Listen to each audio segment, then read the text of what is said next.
This is team headquarters on Rockaway Beach Boulevard.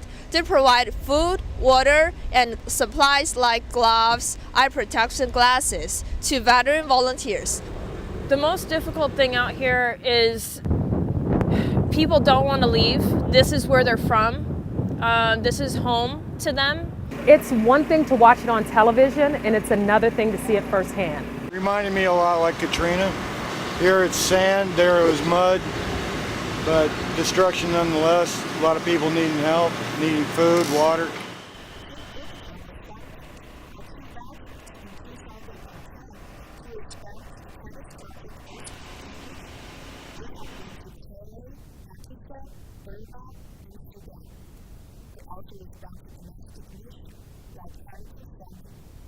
One month ago, Hurricane Sandy swept this area. The debris behind me is a reminder of that horrible night.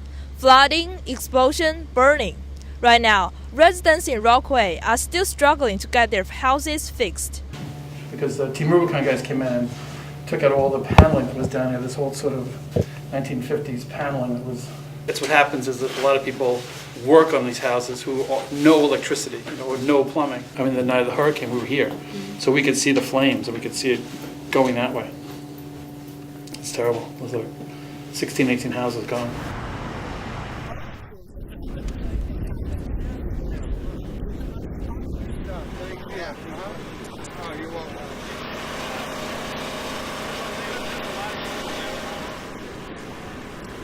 You really miss that sense of being valued and having a mission, and this brings that back. So I get really excited when I see that, and that can be hard to find.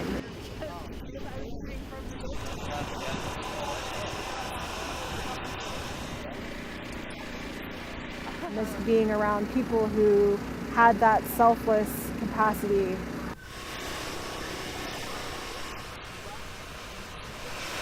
The hardest part about this situation is that we're not going to be able to help everybody come back.